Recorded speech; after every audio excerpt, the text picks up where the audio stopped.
The best way to get better at programming is to practice.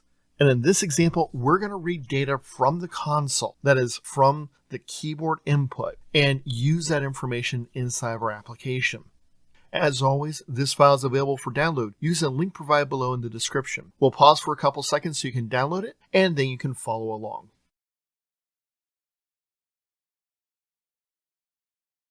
All right, so let's get started. Now, if you've programmed in other languages like Python or C and C++, you know that getting data from the console is relatively simple. Well, in Java, it's not nearly as simple. Now, part of the reason why is Java is actually very consistent, and how it gets input is going to be very similar whether you're using a file, a network connection, or the console. Unfortunately, that means that you tend to kind of over-engineer the way things happen, and so sometimes things seem a little bit complicated. Let's take a look at what we're going to need to do. Anytime we're going to be working with text data, we're going to need to use some sort of buffer reader.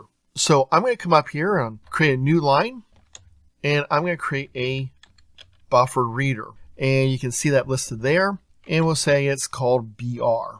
Now at this point, all we've done is we've created the variable. We've not initialized it. You'll notice that we had to import java.io. In this case, Visual Studio Code said, well, let me just read in buffer reader. Anytime we're going to do IO work, I just like to do java.io.star because there's a lot of different classes we might wind up using. Come down here to our first to-do, which is now on line 16, a blank line. We're going to need to initialize that. So we're going to say br equals new buffer reader. Now a buffer reader, you can't just not pass anything to it. And you see that if we try, it gives an error. Okay, so it needs some sort of input. What type of input? Well, an input stream reader. So I'm going to specify new input stream reader like such. Input stream reader needs something. So what am I going to pass in? Well, I'm going to pass in system.in. So there you can see system.in. That is just the same as like system.out. Obviously, out is for output, in is for input. And these are by default our console input and output. That got past the input stream reader, which says, how do I read in a stream of data? That also is part of java.io, which is why I changed the import to be java.io.star. So we get all of that information. That gets past a buffer reader, and the buffer reader just makes it easier for us to use this data. Instead of reading in character by character and then trying to figure out what to do with it, we take in large chunks of data all at one time. So this is a real simple thing. On line 18, I have a, hey, please print out your name. So now we need to have a way to capture that. So I'm going to say name equals buffer reader, that's br, dot readline. This is why we like the buffer reader. Instead of trying to read in character by character and then do something, we can read a whole line. This is going to wait until we get that new line character. Now you notice that right now it's showing an error. And if I hover over this, it's going to say, hey, you have an unhandled exception, an IO exception.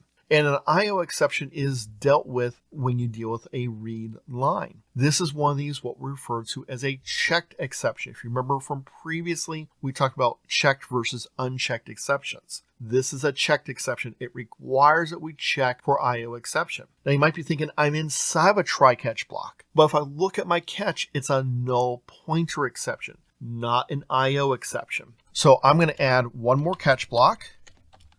IO exception. I'm going to call this IOE for IO exception.